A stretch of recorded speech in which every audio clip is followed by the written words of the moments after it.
আগে হাসিনারে গালিগালাজ করলে ছাত্রলীগ আইসা পিটাইতো, আর এখন তারেক রহমানকে নিয়ে উল্টাপাল্টা কথা বললে ছাত্র দল আইসা মারে। গত কয়েকদিন ধরে এভাবেই ছাত্র দলকে ছাত্রলীগ এবং তারেক রহমানকে শেখ হাসিনার সাথে একই সরল রেখায় একই রকম দেখাতে উঠে পড়ে লেগেছে জাকাতের টাকা খাওয়া কিছু প্রাণী।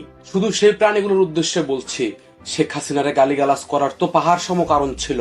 তারেক রহমানকে নিয়ে আগডুম বাগডুম বলার কারণগুলো কি কি?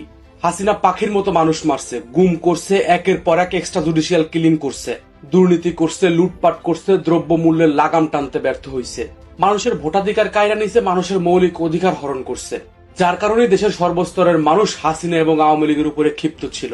আর তাই তৎকালীন সময় শেখ হাসিনা এবং আওয়ামী লীগ সরকারকে গালিগালাজ করা এক ধরনের জায়েজে পরিণত হয়েছিল।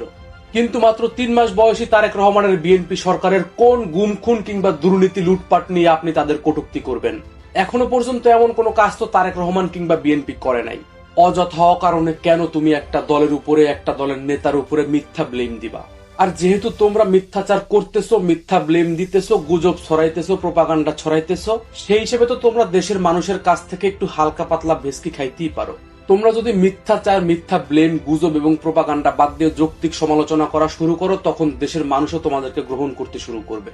বিশেষ করে তারেক রহমান যৌক্তিক সমালোচনাকে খুব ভালো চোখে দেখেন এবং তিনি যৌক্তিক সমালোচনাকারীদের জন্য স্পেসও তৈরি করে দিতে প্রস্তুত রয়েছেন। কিন্তু তোমরা সেটা না করে করতেছো ডাহামি।